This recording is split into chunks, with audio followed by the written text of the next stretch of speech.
নমস্কার, বাসন্তী kitchen and ভিলেজপুর থেকে সবাইকে স্বাগত জানিয়ে আজকে আপনাদের সামনে খুব সুন্দর একটা ইউনিক রেসিপি নিয়ে চলে এসেছি। তো আপনারা ভাবতেই পারবে না তো আমি কি বানাচ্ছি। তো দেখুন, আমি বাড়িতেই ব্রেড ক্রাম্বস বানিয়ে নিচ্ছি।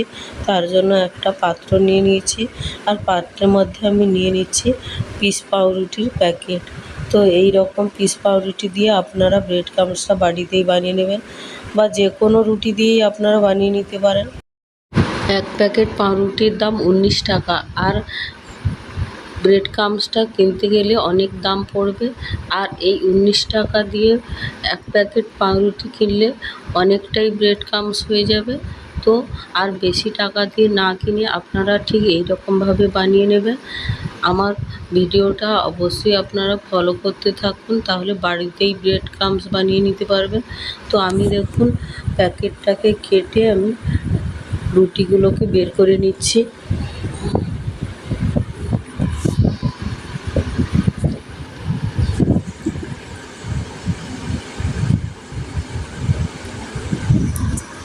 তো আপনারা যে কোনো দোকান থেকে এই রুটিটাকে সংগ্রহ করে নিতে পারেন। তো নিয়ে এসে বাড়িতেই ব্রেড ক্রাম্বসটা বানিয়ে নেবেন।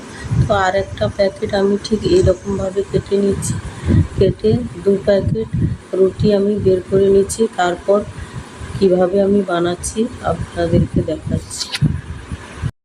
তো রুটিগুলোকে ঠিক এইভাবেই আমি রেডি করে নিয়েছি। এরপর ওখান থেকে আমি এক পিস রুটি নিয়ে আপনাদেরকে দেখিয়ে দিচ্ছি। সাদা অংশটা একটা কালার করব, আর দেখুন সাইডে বাদামি কালারের কালারটা আর একটা ব্রেড ক্রাম্বস আমি বানাবো। ঠিক কাঁচির সাহায্যে আমি এই রকম ব্রাউন কালারের যে রুটিটা আছে সেগুলোকে আমি আলাদা করে নিচ্ছি, আর সাদা অংশটাকে আমি আলাদা করে নেব। তাহলে 2 ধরনের ব্রেড ক্রাম্বস বানানো হয়ে যাবে। তো এটাকে ঠিক এই রকমভাবে আমি ছোট ছোট করে কেটে নিচ্ছি। যেহেতু মিক্সি করতে হবে, তো এটাকে মিক্সি অবশ্যই করতে হবে। আপনারা চাইলে শিলের মধ্যেও বেটে নিতে পারবেন না, বা হ্যান্ড মিক্সিতেও বাটলে হবে না, এটা মিক্সি করে নিতে হবে। তো এই রকম ছোট ছোটোভাবে করে নিলে তাহলে খুব ভালো হবে মিক্সি করতে। তো এই রকমভাবে আমি সবগুলোকেই কেটে আলাদা করে নেব।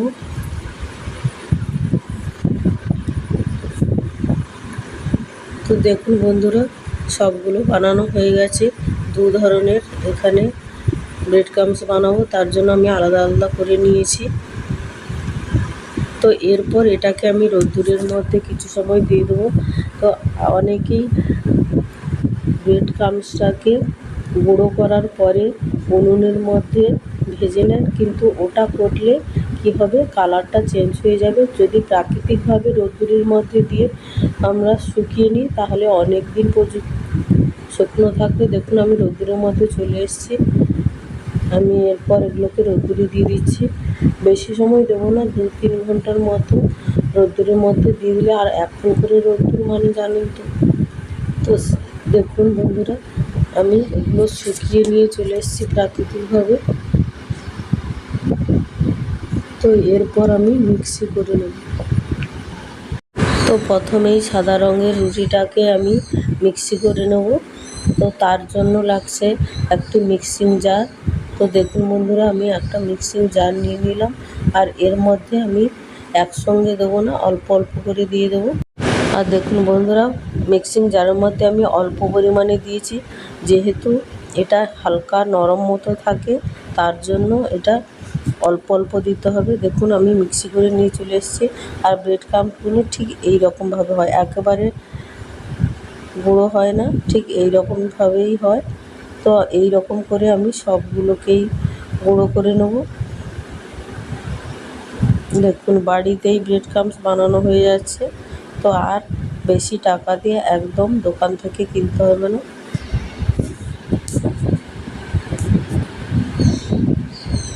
তো এইরকমভাবে আমি সবগুলোকেই মিক্সি করে নেব। দেখুন সাদা অংশটা পুরো মিক্সি করা হয়ে গেছে। শেষের মিক্সিটা আমি করে ঢেলে দিচ্ছি একসঙ্গে। তো দেখুন পুরোটাই হয়ে গেছে। এটাকে আমি সাইডে রেখে দিয়ে আবার ব্রাউন কালারের রুটিটাকে আমি মিক্সি করে নেব। তো এটা লম্বাটে আছে, আপনারা চাইলে একটু হাত দিয়ে ছোট ছোট করে নিতে পারেন। ওই মিক্সিং জারের মধ্যেই আমি আবার নিয়ে নিচ্ছি। এটাকেও সেমভাবে অল্প অল্প করে নিয়ে নিতে হবে, না হলে মেশিনটা জাম হয়ে যাবে আর ভালো একটা গুঁড়ো হবে না। আপনারা অল্প অল্প দিয়েই মিক্সি করবেন। তো দেখুন ব্রাউন কালারটা মিক্সি করা হয়ে গেছে, ঢেলে আপনাদেরকে দেখাচ্ছি কালারটা কত সুন্দর হয়েছে। তো এই রকমভাবেই দুই ধরনের আমার ব্রেড ক্রাম্বস বাড়িতেই বানানো হয়ে গেল। তো আপনারা অবশ্যই কমেন্ট করে জানাবেন কেমন সুন্দর ব্রেড ক্রাম্বটা হয়েছে বা প্রসেসটা কীভাবে করছি, আপনাদের ভালো লেগেছে কি না অবশ্যই কমেন্টে জানাবেন। তো এরপর এগুলোকে আমি একসঙ্গে একটা কৌটোর মধ্যে রেখে দেবো। আপনারা প্লাস্টিক বা কাঁচের বয়ামের মধ্যেও রেখে দিতে পারেন। তো দেখুন কত সুন্দর হয়েছে 2 প্যাকেট রুটিতে। আর বন্ধুরা, যতই আমরা ভাজা পোড়া জিনিস খাবো না ভাবি, কিন্তু অবশ্যই খেতে হয়। আর তার জন্য কিছু কিছু ক্ষেত্রে ব্রেড ক্রাম্বটা অবশ্যই লাগে। তার জন্য বাড়িতেই এভাবে বানিয়ে নেবেন, খুব সহজেই বানানো হয়ে যাবে। এরপর আমি স্টোর করে রেখে দেবো। আপনারা চাইলে নর্মালভাবেও রাখতে পারেন বা ফ্রিজের মধ্যেও রেখে দিতে পারেন। তো যদি আমার এই রেসিপিটা ভালো লেগে থাকে, লাইক কমেন্ট শেয়ার করবেন আর সাবস্ক্রাইব করে আমার পাশে থাকবেন। দেখুন বন্ধুরা, আমি ঠিক প্লাস্টিকের কৌটো নিয়ে নিয়েছি, এই কৌটোর মধ্যেই আমি রেখে স্টোর করব। তো অবশ্যই আপনারা ভালো থাকবেন। নমস্কার।